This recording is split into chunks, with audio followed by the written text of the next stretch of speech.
যাই বলো তাই বলো বাপু, আমাদের বাঙালিদের বিয়ের এই অনুষ্ঠানে খাওয়া দাওয়া থেকে শুরু করে সাজানো গোছানো এই পুরো ব্যাপারটা কিন্তু আমাদের দুজনার বেশ ভালো লাগে। এক কথায় জাস্ট অসাধারণ। এত সুন্দরভাবে সমস্ত কিছু রিচুয়াল কমপ্লিট করা হয়, যেন একটা পুরো রাজকীয় ব্যাপার। তেমনই কিন্তু সায়নদা ও কেয়া বৌদির ওয়েডিং রিসেপশনে আজকে আমরা কর্তাগিন্নি মিলে চলে গিয়েছিলাম।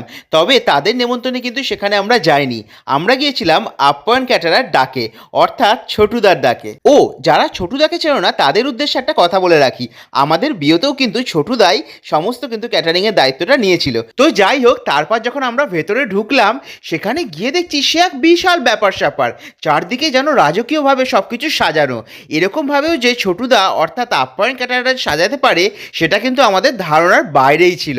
তাই ভাবলাম আর দেরি না করে সেগুলো তোমাদের সাথেও শেয়ার করে ফেলি। তাহলে আর ভাবছো কেন, নিজেদের বা আত্মীয় পরিজনদের একবার অনুষ্ঠানে তো ট্রাই করে দেখতেই পারো এই আপ্যায়ন ক্যাটারারকে, কি বলো তোমরা?